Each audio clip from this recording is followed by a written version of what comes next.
why was it right for God to slaughter women and children in the Old Testament? How can that ever be right? It's right for God to slaughter women and children anytime he pleases. God gives life and he takes life. Everybody who dies because God wills that they die. So God is taking life every day. He will take 50,000 lives today. Life is in God's hand. God decides when your last heartbeat will be. And whether it ends through cancer or whether it ends through a bullet wound, God governs. So God is God. God rules and governs everything. And everything he does is just and right and good. God owes us nothing. If I were to drop dead right now, or a suicide bomber downstairs were to blow this building up and I would be blown to smithereens, God would have done me no wrong. He would have done David no wrong. He does no wrong to anybody when he takes their life at age 2 weeks or at age 90, 92. God is not beholden to us at all. He doesn't owe us anything. Now you add to that we're all sinners and we deserve to die yesterday and go to hell. The fact that we're even breathing today is sheer common grace from God. So I could make the question harder. As it was stated, it doesn't feel hard to me because God was stated as the actor. But if I make it harder, I'll take longer than 3 minutes to answer the question, and you don't want me in this session. So I think my basic answer is the Old Testament and the New presents God as the one who has total rights over my life and over my death. The Lord gave and the Lord has taken away.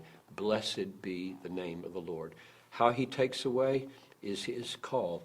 He never wrongs anybody. John, how would you state it to make that question harder? And what would be your answer? The question makes it harder is that he commands people to do it. He commanded Joshua to slaughter people. Okay, so you got human beings now killing human beings. And so now you've got a moral question for what is right to do. So the Bible says, thou shalt not murder. And God says to Joshua, go in and clean house and don't leave anything breathing. Don't leave a donkey breathing. Don't leave a child breathing, a woman breathing, an old man or a woman or a donkey. Just wipe out Jericho. And so then my answer is, there is a point in history, a season in history, where God is the immediate king of a people, Israel. Different than the way he is the king over the church, which is from all the peoples of Israel and does not have a political, ethnic dimension to it. So there was a political, ethnic dimension. He is immediate king, and he uses this people as his instrument to accomplish his judgment in the world at that time.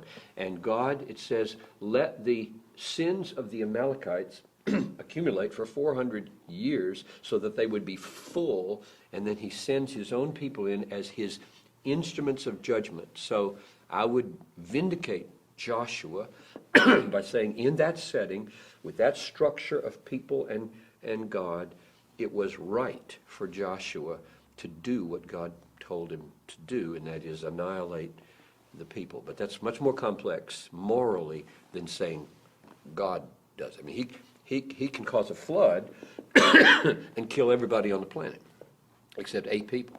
And he didn't do a one of them anything wrong.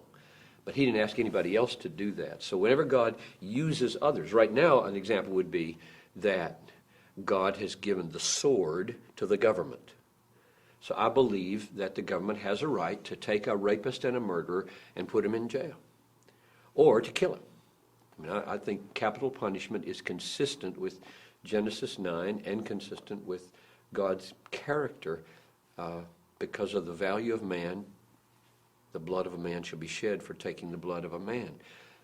But that's very different than saying anybody can go around killing people.